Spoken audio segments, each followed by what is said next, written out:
আমার ভাগ্নিকে ছোট মনে করে আমি তার সব কাজই নিজের হাতে করে দিতাম। একদিন বাড়িতে কেউ ছিল না, তখন হঠাৎ করে আমার ভাগ্নে তোয়ালে পেঁচিয়ে আমার ঘরে দৌড়ে এলো। এসে বলল, মামি, আমি অনেক ব্যথা পেয়েছি, বলেই সে আমার বিছানায় শুয়ে পড়ল। সে বলল, মামি, কি দেখছ? আমি ভাবলাম সত্যিই কিছু ঘটেছে, তাই তার কাছে গেলাম। কিন্তু যখন আমি তাকে দেখতে গেলাম, হঠাৎ করে সে আমাকে, তার যে ছেলেটিকে আমি এতদিন নির্দোষ মনে করতাম, সে মুহূর্তের মধ্যেই এমন কিছু ঘটল যা আমি কল্পনাও করিনি। ১৯ বছর বয়সে আমার বিয়ে হয়। আমি অনেক সুন্দর দেখতে। বাইরে বেরোলে সবাই আমার দিকে চেয়ে থাকত। মনে হতো তারা আমাকে কিছু বলতে চায়, কিন্তু আমি কাউকেই পাত্তা দিতাম না। বন্ধুরা, রেডি থাকো, আজকের গল্পটা অনেক স্পেশাল হতে চলছে। দয়া করে গল্পগুলো ভালো লাগলে ভিডিওটি লাইক, শেয়ার এবং চ্যানেলটি সাবস্ক্রাইব করো প্লিজ। আমার বিয়ে হয়েছিল আমার থেকে অনেক বড় একজন মানুষের সাথে। যখন আমার বয়স ছিল ১৯ বছর, তখন আমার স্বামীর বয়স ছিল ৩৫ বছর। আমার পক্ষে এত বড় বয়স্ক স্বামীকে পছন্দ করা খুবই কঠিন ছিল। তাকে দেখলেই আমার রাগ হতো এবং ধৈর্যের বাঁধ ভেঙে যেত। আমি দেখতে বেশ সুন্দরী ছিলাম, আর আমার স্বামী আমার সৌন্দর্য দেখে সবসময় খুশি হতেন। কিন্তু আমি তাকে কখনো আমার কাছে আসতে দিতাম না, এমনকি একই বিছানাও শুতে দিতাম না। ধীরে ধীরে আমার মধ্যেও জীবনে একজন মানুষের প্রয়োজন অনুভূত হতে লাগল, কিন্তু কোনোভাবেই আমি আমার সেই বয়স্ক স্বামীর কাছাকাছি যেতে পারতাম না। আমার একা একই জীবন কাটছিল। এমন সময় হঠাৎ করে আমার নন্দের ছেলে, অর্থাৎ আমার ভাগ্নে আমাদের বাড়িতে এলো। তার নাম ছিল কুনাল।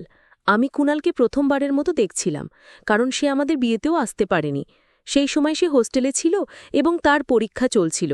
বাড়িতে আসার পর কুনাল পরিবারের সবার সাথে কুশল বিনিময় করছিল।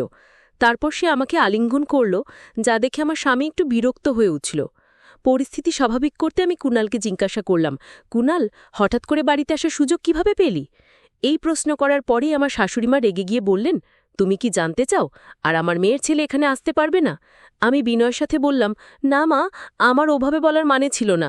আমি শুধু বলতে চাইছিলাম কুনাল আমাদের বিয়েতে আসেনি, তো হঠাৎ আজ এলো কেন? কুনাল মুচকি হেসে বলল, নানিমাম তো শুধু প্রশ্ন করেছেন, রাগ করবেন না। আমার তখন ফাইনাল পরীক্ষা চলছিল, তাই বিয়েতে আসতে পারিনি। তবে এখন আমি এসেছি, আর মামি থেকে অনেক আদর নিয়ে তবেই ফিরব। যখন মন ভরে যাবে তখনই ফিরে যাব। এই কথা শুনে সবাই হেসে উঠল। আমি কুনালের থাকার বিষয়টা জানতে চাইনি, শুধু মজা করে একটা প্রশ্ন করেছিলাম, কিন্তু শাশুড়িমা রেগে গেলেন, তাই আর কিছু বলার সাহস পেলাম না। কিছুক্ষণ পর কুনাল ফ্রেশ হয়ে এলে শাশুড়িমা আমাকে তার জন্য নাস্তা আনতে বললেন। নাস্তা নিয়ে যাচ্ছিলাম, হঠাৎ পা পিছলে প্লেট কুনালের ওপর পড়ে গেল। নাস্তা তার পোশাকে পড়ায় শাশুড়িমা চিৎকার করে বললেন, তাড়াতাড়ি তার পোশাক পরিষ্কার করো। তখন স্বামী বাড়িতে ছিলেন না। আমার স্বামী তখন বাজারের কাজে বাইরে গিয়েছিলেন। শাশুড়িমায়ের বকুনি শুনে আমি ঘাবড়ে গিয়ে রান্নাঘর থেকে একটি কাপড় আনতে গেলাম।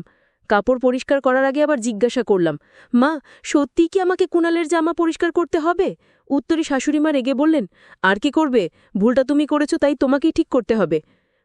পুরো ব্যাপারটাই কুনাল চুপ ছিল, নিজের জামা পরিষ্কার করার চেষ্টাই করেনি। জামা পরিষ্কার করতে গিয়ে আমি একটু অস্বস্তি বোধ করছিলাম। কুনাল নিজেই পরিষ্কার করতে পারত, কিন্তু সে দাঁড়িয়ে আমাকে কাজটা করতে বলল। আমার সংকোচ হচ্ছিল, আর সে মিষ্টি চোখে তাকিয়ে বলল, মামি, এখানে এইভাবে পরিষ্কার করুন।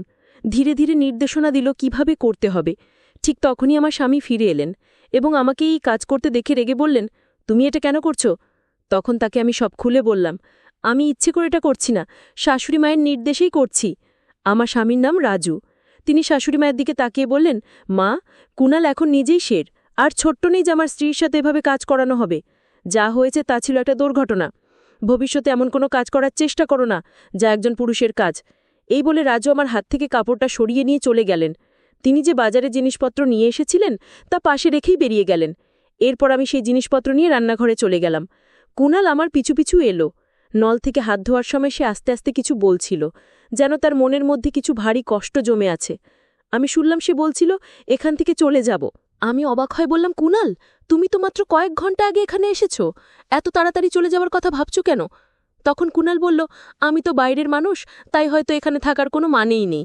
মামিও হয়তো আমাকে বাইরের লোক মনে করেন। মায়ের স্নেহ পেতে এসেছিলাম, কিন্তু হয়তো আমার ভাগ্যে তা নেই।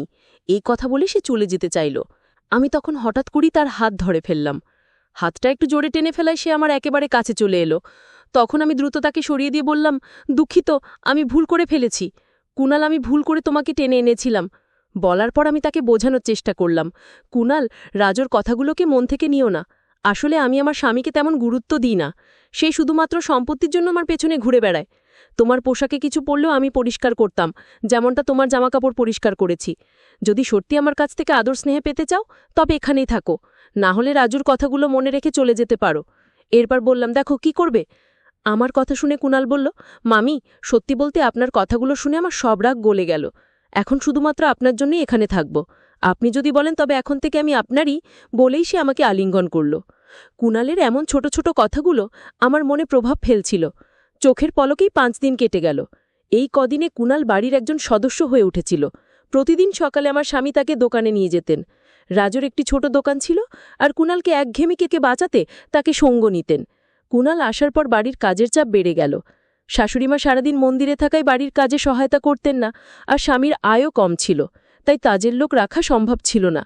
একদিন আমি রাজুকে বললাম, রাজু, এত কাজ আর পারছি না, বাড়িতে এখন আরও একজন সদস্য, কিন্তু শাশুড়িমা কোনো সাহায্য করছেন না। আমাদের কথোপকথন শাশুড়িমা শুনে ফেললেন। রেগে ঘরে ঢুকে বললেন, এই বয়সে তুমি আমার কাছ থেকে কাজ করাতে চাও, আর স্বামীর কানেও কথা ঢালছ। এরপর তর্ক শুরু হলো। রাজু এসে বলল, দুজনেই চুপ করো। মা আর আগের মতো কাজ করতে পারেন না, আর আমি কাজের লোক রাখতে পারবো না। যার জন্য বাড়ির কাজ বেড়েছে সেই সাহায্য করবে। তারপর রাজু কুণালের দিকে তাকিয়ে বলল, কুণাল, তুমি দোকানে যাবে না, বাড়িতে থেকে মামের কাজে সাহায্য করবে। স্বামী তার দায়িত্ব থেকে মুক্তি পেতে নিজের ছোট ভাইপোকে আমার সাথে বাড়িতে একা রাখার সিদ্ধান্ত নিয়েছিল। আমি কিছু না বলেই তার এই সিদ্ধান্ত মেনে নিলাম। পরের দিন থেকে কুণাল বাড়িতে থেকে আমার সাথে কাজ করা শুরু করল। সকালে ঘরের কাজের সময় সে আমাকে সাহায্য করত না। নাস্তার পর শাশুড়িমা মন্দিরে চলে যেতেন, আর রাজু দোকানে বেরিয়ে যেতেন। তাদের যাওয়ার পর আমি নাস্তা করতাম এবং কুণাল আমার সাথে বসে খেত। কুণালের কিছু আচরণ আস্তে আস্তে আমার নজরে আসতে শুরু করেছিল। যখন শাশুড়িমা আর রাজু বাড়িতে থাকতেন তখন সে দূরত্ব বজায় রেখে কাজ করত, কিন্তু যেই তারা বেরিয়ে যেতেন কুণাল আমার অনেক কাছাকাছি চলে আসত। তবে ভালো দিক ছিল যে শাশুড়িমা যে কোনো সময় বাড়ি ফিরে আসতেন, আর এই ভয়ে কুণাল কিছুটা সতর্ক থাকত। সকালের দিকে যখন শাশুড়িমা আর রাজু বাইরে যেতেন তখন কুণাল মাঝে মাঝে আমার কাছে তার ব্যক্তিগত কাজের জন্য বলতো। যেমন সে যখন গোসল করতে যেত আমাকে বলতো তার কাপড় বিছানায় গুছিয়ে রাখতে।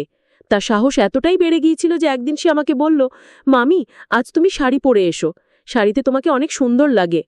আমি এইসব বিষয়গুলো উপেক্ষা করছিলাম, কিন্তু তার আচরণ ক্রমশ বাড়ছিল। একবার সে বলল, মামি, গোসলের জন্য বালতিতে জল ভরে দাও। সেদিন আমি রান্নার জন্য সবজি নিয়ে বেশ বিরক্ত ছিলাম, তাই গোসলের জন্য খুব গরম পানি ভরে রেখেছিলাম।